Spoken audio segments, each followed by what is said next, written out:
अस्सलाम वालेकुम नाजरीन, आप देख रहे हैं जेके अर्ली न्यूज़ अपने मेज़बान इशरत अली के साथ। तो आइए नजर डालते हैं आज की खास खबर पर। जिला रामबन में पिछले 2 रोज से बालाई इलाकों में बर्फबारी और मैदानी इलाकों में हल्की बर्फबारी के साथ साथ बारिशों का सिलसिला भी जारी रहा, जिसके चलते आम जिंदगी महफूज होकर रह गई। जोहा टनल के आर पार भारी बर्फबारी और रामबन बनिहाल के दरमियान कौमी शाहरा के कई मकामात पर पत्थर गिरने और मलबा गिरने की वजह से शाहरा को बंद कर दिया गया था। जिला रामबन के पहाड़ी इलाके जिनमें नील, मोहम्मगत, पोगल, राजगढ़, गुल में भी जमकर बर्फबारी हुई, जिसकी वजह से बिजली और पानी की सप्लाई मुतासर हुई।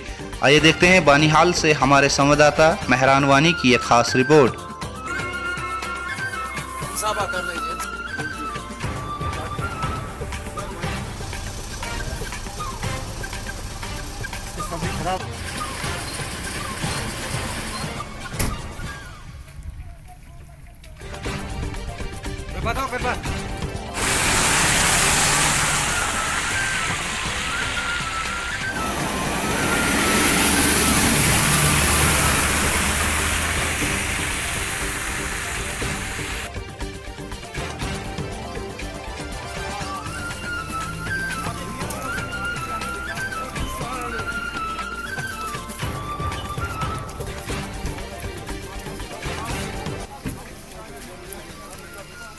बात सुनने के लिए मैं सबसे पहले जो यहाँ का डीसी साहब है रामबन का और अनंतनाग का डीसी साहब से हम गुजारिश करते हैं कि आपने कहीं गाड़ी को छोड़ा है, जो नए टनल बनाए यहाँ पे आपने वो आपने छोड़ा, लेकिन कुछ पैसेंजर्स जिसमें कोई बीमार भी हैं, कोई बच्चे भी हैं, हम रिक्वेस्ट करते हैं जितने भी ये पैसेंजर्स हैं उनको छोड़ा जाए। उसी टनल से अगर छोड़े जाएंगे हमको तो अपने घर पहुँचेंगे हम, क्योंकि हमारे पास बहुत सारे बच्चे भी हैं, किसी के पास पैसे भी नहीं है जी। आप एक दोस्त मुझे कल कह रहा था कि मेरे पास पैसे भी नहीं है, फिर मैंने उसको 500 रुपया अपनी जेब से दिया कि वो मेरा पड़ोसी है जी। लेकिन मैं कहना चाहता हूँ उनको, हमारे यहाँ पे कोई इंतजाम नहीं है जी। होटलों पे बड़े बड़े भीड़ लगी हुई है, जब होटल वालों के पास जाते हैं वो उसी वक्त ऊपर चढ़ाते हैं उसको।